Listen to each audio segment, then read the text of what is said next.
Hey guys, I am back, and it is Barrel and Blade Day. Look, Barrel and Blade is here. So, our first subscription delivery of the month of February 2019 is here. Yay. So, lots going on the channel. Looks like we will be starting our giveaway without the main grand prize being ready. Remember, I had said a little while ago, if it wasn't ready, if the bug out bag wasn't fully built, I would... Oh, hi, PETA. There's a box. PETA's here. If it wasn't fully ready, I was just going to run with the giveaway while I'm awaiting the last couple items to arrive. And, you know, before we announce the winners, I will show the bug out bag video, and then I'll explain more during the actual giveaway video. Ravencrest finally shipped out the January knives. I got the shipping notification today. Had some other fun stuff going on. So I'm going to shoo this PETA kitty cat. Shoo. Shoo. No, that does not mean lay down. You're not speaking my language here. Come on. Yeah, thanks. So we're going to open Barrel and Blade for February 2019. I have been carrying the Skiff Defender in the shop with me today. Just carrying around, getting a sense of it since the unboxing. Not the most practical blade in the world. There's some tape stuck to it from the shop. But it's kind of a badass blade. I really like the weight and balance of this one. I really do, so I've been carrying it. So we'll use that to get into our box today.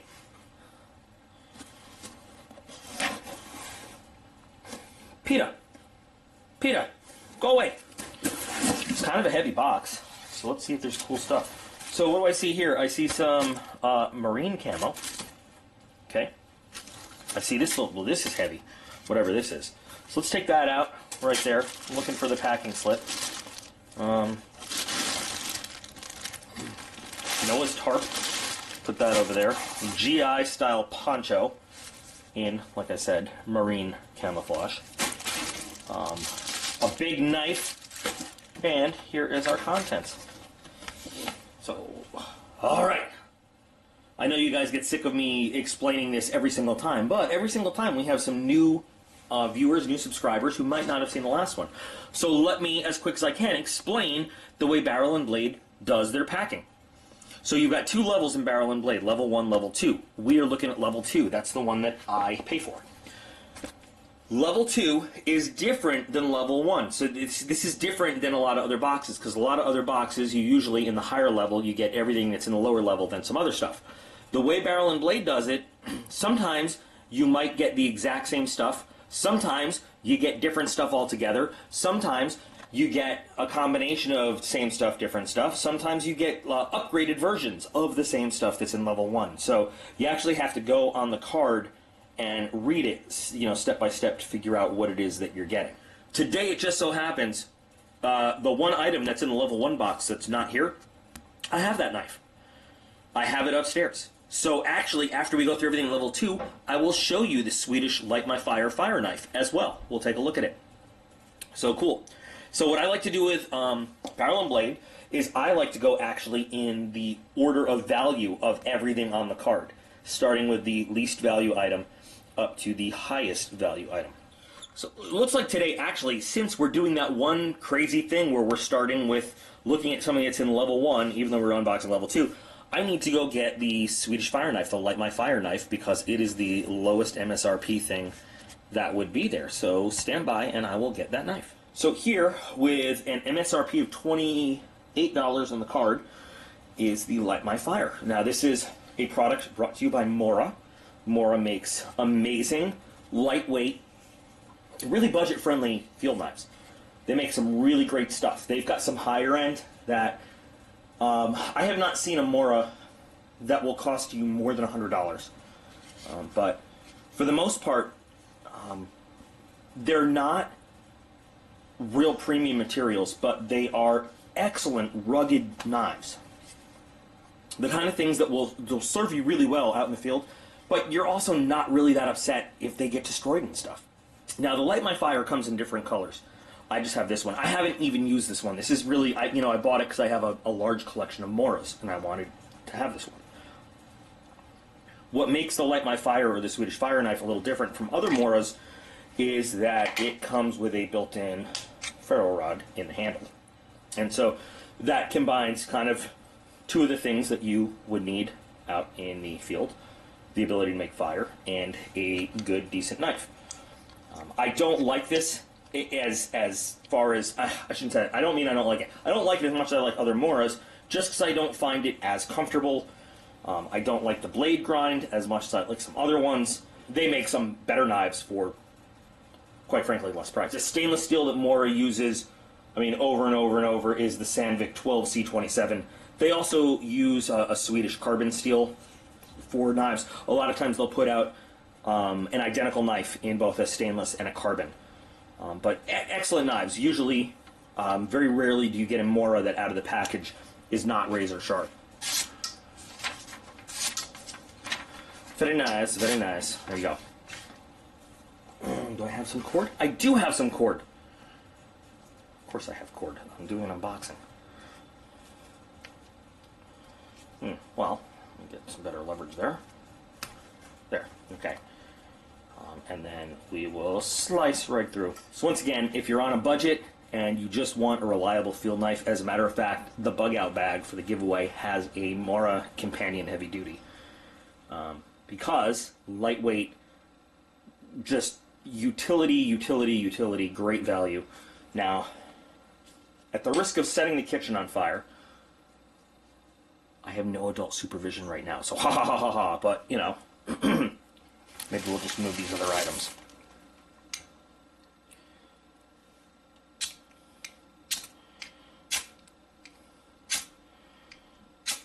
Yeah. Excellent quality stuff. Mora doesn't sell junk. They really don't sell junk. And the fact that they're inexpensive shouldn't let anybody believe that they're crappy. Yes, you can get better steels, sure, but the price to value ratio, or I should say actually the value to price ratio on Mora stuff is pretty high. One of the places where they let me down a little bit is the sheath. Now you can buy aftermarket sheaths, and they have some that come with like pretty fancy ones, but the standard Mora sheath is usually just a plastic clip. This one holds pretty well. Some of them don't hold very well, but the sheath is the one major letdown point on a Mora as far as I'm concerned. But I think I've talked about this one way too much, seeing as how it's not even part of the level 2 box. But since I had it, and it's the only thing in level 1 that we're not getting in level 2, I thought we'd look at it. So there you go. So now let's start looking at what's in the actual box, which will run you $89.99 plus shipping. Starting with, we're going to look at the, so it says mil-spec or 5-star gear poncho, which will run you $35 to $39. I'm guessing the mil-spec is $35 and the 5-star gear is $39. I'm not sure. I'm just associating the first name to the first price, and I don't know, but this is the mil-spec, not the 5-star gear. So maybe this is an MSRP of $39, maybe it's an MSRP of $35. I have never paid nearly that much for a standard poncho regardless. And this is the first time I have seen one in the Marine issue camo pattern. Now, if I'm wrong and this is not Marine, it looks like Marine Corps stuff to me. I have not spent a long time working with Marines in their woodland pattern. I normally have worked with the Marines in their desert pattern. I've seen Marines walk around in their woodland pattern. So you guys can correct me if this is some other, you know, Digiflage besides the USMC woodland pattern. That's what it looks like to me. No, it does not have the trademark Eagle, Globe, and Anchor in it, because then it would be a copyrighted trademark camouflage pattern. That's what the Marines do with their stuff.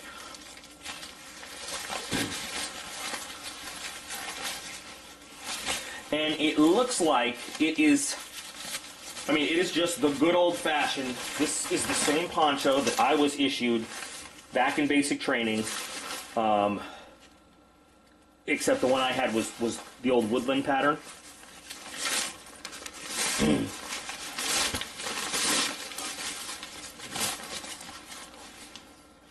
Very similar to it anyway. So you can snap the sides of this together to hold it together. You can also snap two of them together, make a little shelter half with it. You can line an actual tarp, an actual shelter half with it, to help it stay waterproof, but these grommets are there so that you can put it up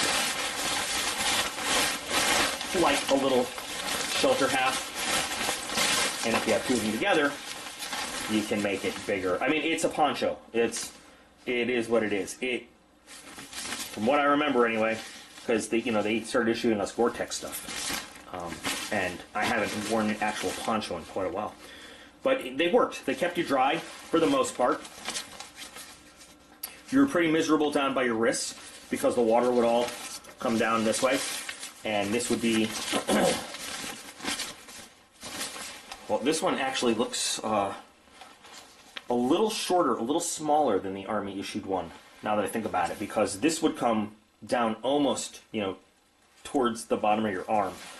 This looks like it would stop, I don't know, towards the elbow. But anyway, water would run down there and you'd get a little bit miserable because it would leak in there. But it is what it is. It's a poncho. It's, okay. Nothing too exciting. It's definitely a step up from like those UST or UCO aluminum foil ones.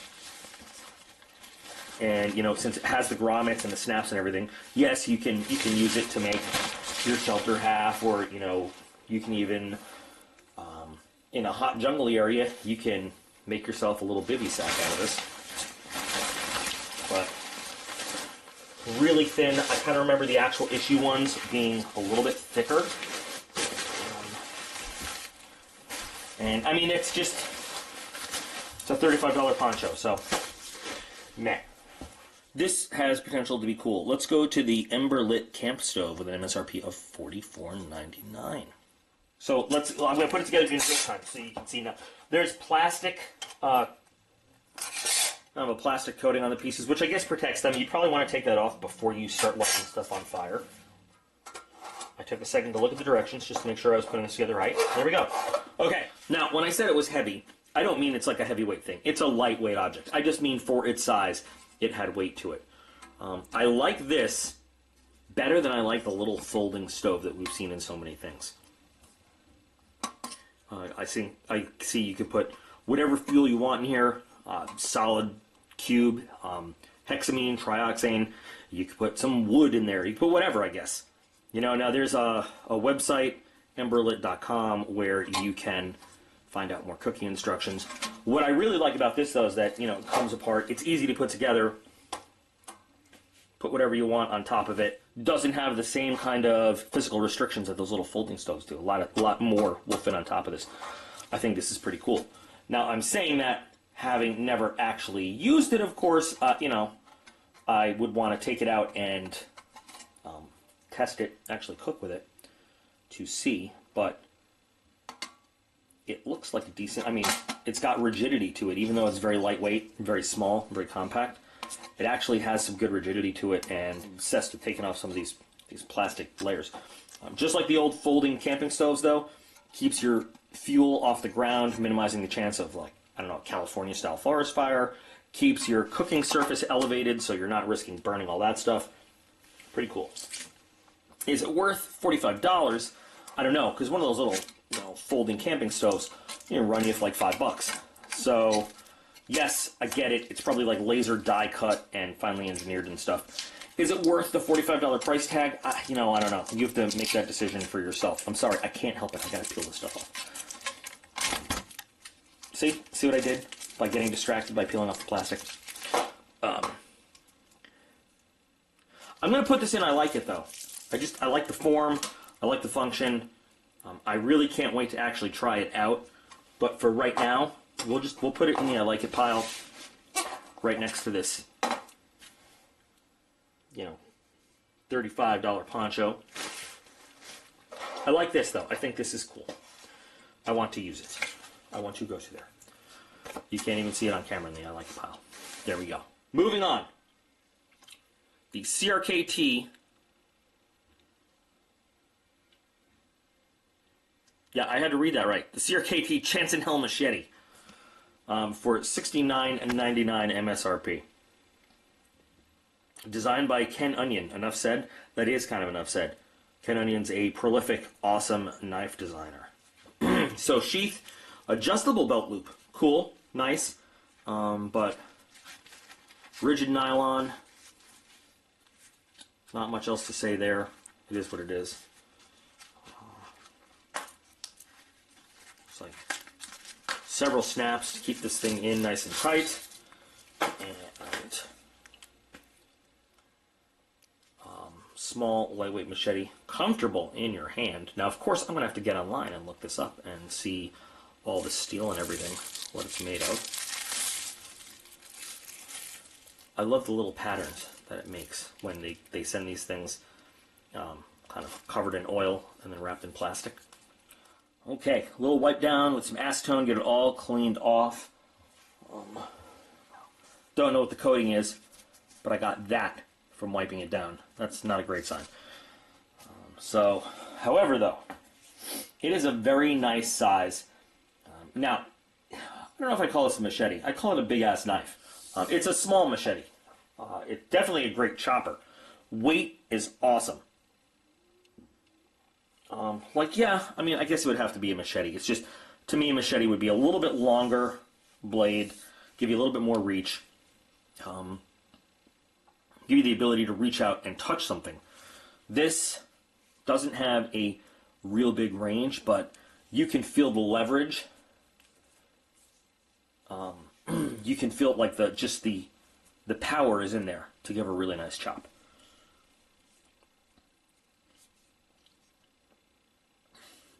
Now, by the time you see this, I will have done some research on it. Right now, I don't know if this is full tang. You've got all these brass rods going all the way through the handle. I don't know if that's decorative or that's actually mechanically anchoring this rubber handle on there. It is a very comfortable handle. It puts your wrist in a very comfortable position to actually chop and use it.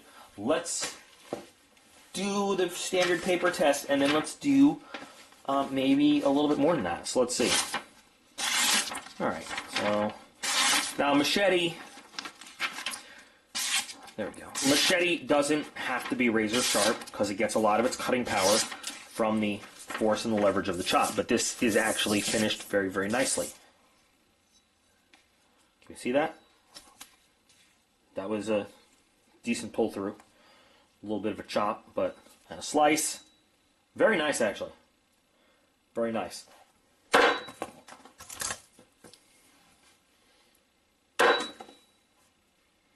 And I'm cutting pretty deep into my cutting board, too. And this was a present from some of my students back when I was an instructor.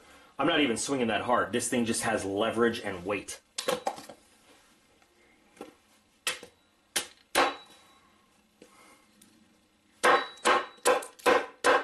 Somebody's going to have to clean this mess up. But I guess it'll be me. I'm going to have to clean this mess up.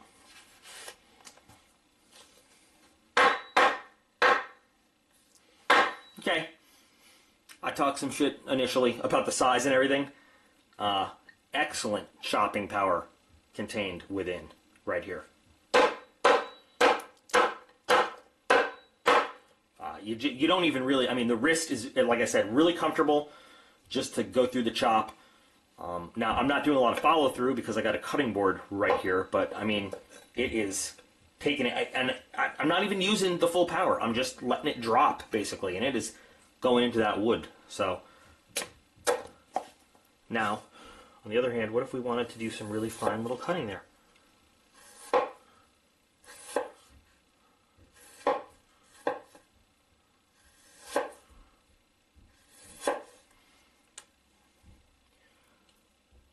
Awesome. So you know what? I'm going to say I like it. Definitely going to have to put this in the I like it pile. But it's a Ken Onion design. If it didn't go in the I like it pile, I'd, think something's seriously wrong.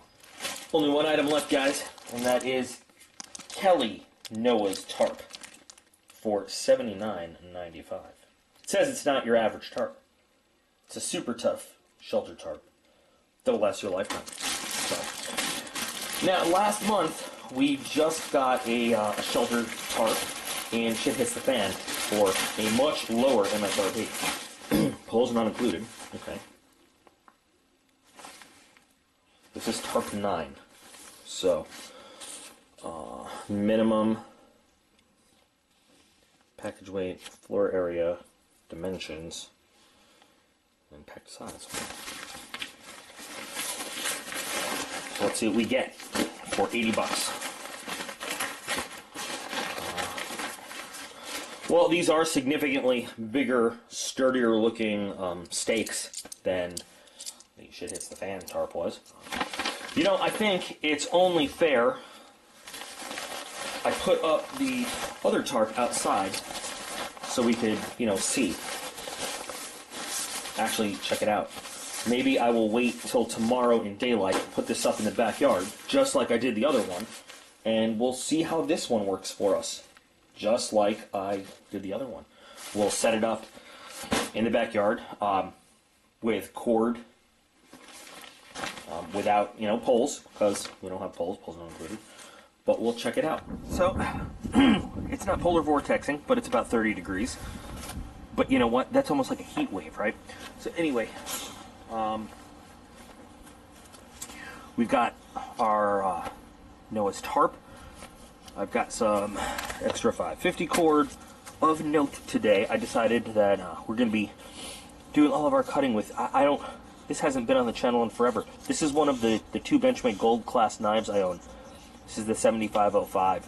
This is the very big brother to the Benchmade 755, the mini pocket rocket. It's really cool because when it's, you know, folded up and everything, it's got a very nice big M390 blade and all, but it also has a little feature, and it works, you know, like a standard knife, but when you want it to, it has that little hidden auto. So, cool knife. I don't carry it ever. I haven't even touched it in a really long time, so I figured I'd bring it out here for this project with us today.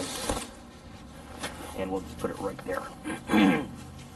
Normally a gold class is something I wouldn't buy because I feel like most gold class knives are just too pretty to use. So I own a gold class 940 and that. Anyway, now by the way, here's the tarp, right? Being sold for $39.99. We'll just put that out there. So here's a suggested set of poles.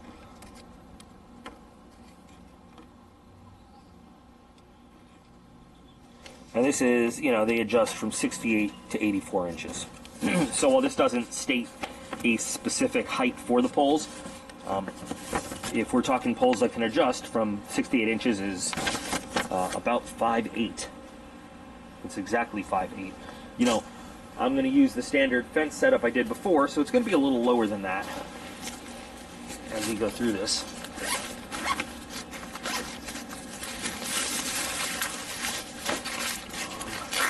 I actually, for some reason, I got the feeling that this was a thicker, hardier material than the last one we looked at from Shit Hits the Fan box, but it is not. And setting this up in the wind is not going to be fun.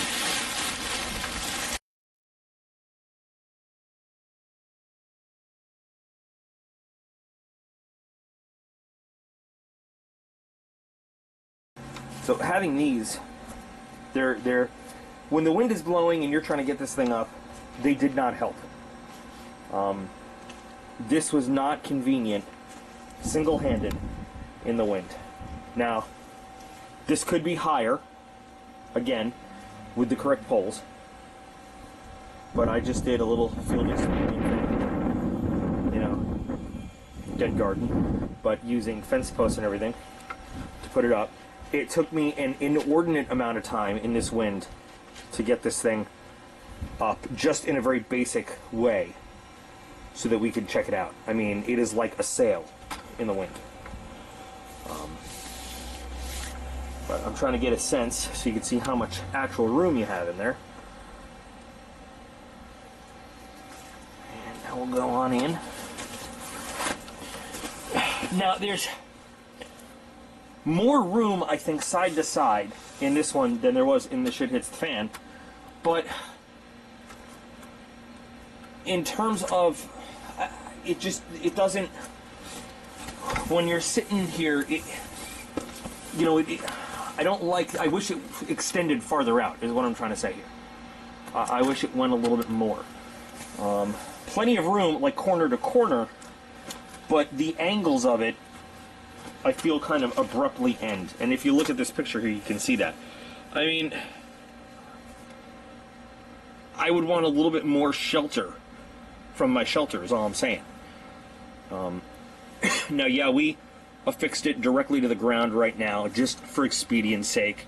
And I think for one person, just to get in out of the elements real fast, this would work. In the wind, this is like a wind tunnel.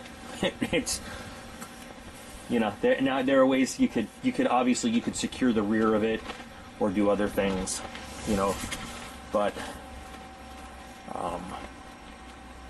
it is what it is. I honestly, I kind of feel like I like the shit hits the fan one better, and it was a much cheaper option. Now, it's very muddy. I'm not going to lay down in here for you, but I'll sit down so you can get a sense of the size. So the camera's right at the entrance looking in. It's long. Like I said, it's long, but the angles abruptly cut out.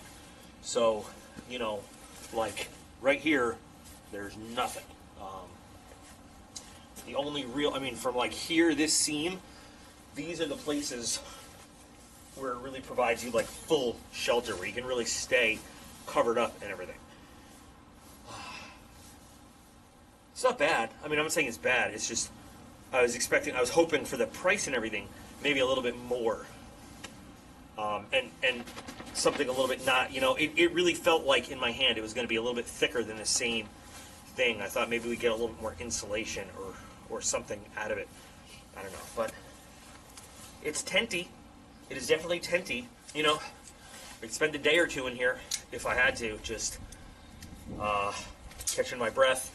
Same thing, same comments I made, you know, with the other one. You can maybe close off one end, get a fire going over there, build a little break so the heat comes in, and, you know, pack it up and move on to the next location. There you go. I like the packaging, though. I mean, this packaging is convenient. I think it's better packaging for sticking in your pack and all that other stuff for moving on. But I guess that's about it.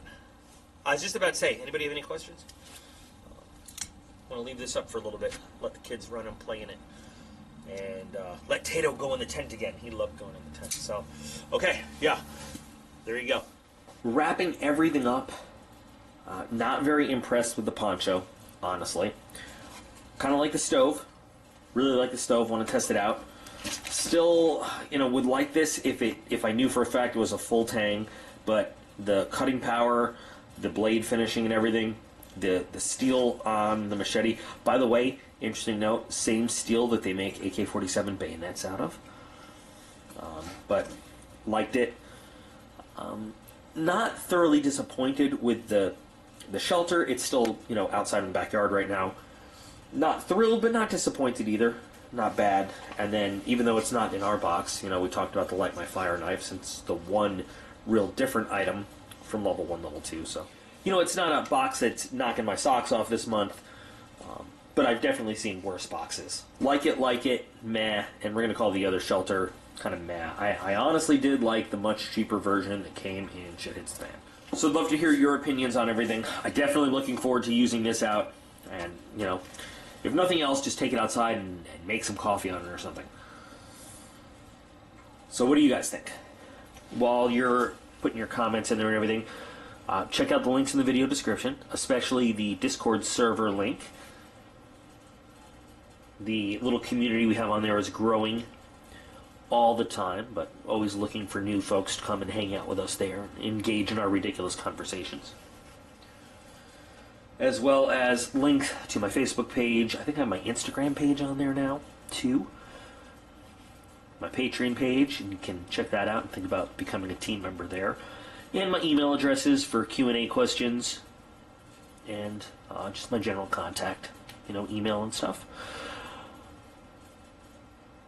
So that's all there for you guys to check out. While you're checking all that stuff out, I'm going to get to work on the next video. And in the meantime, remember, don't ever forget, you guys are all absolutely awesome. I appreciate every single one of you, and I'll be back again real soon.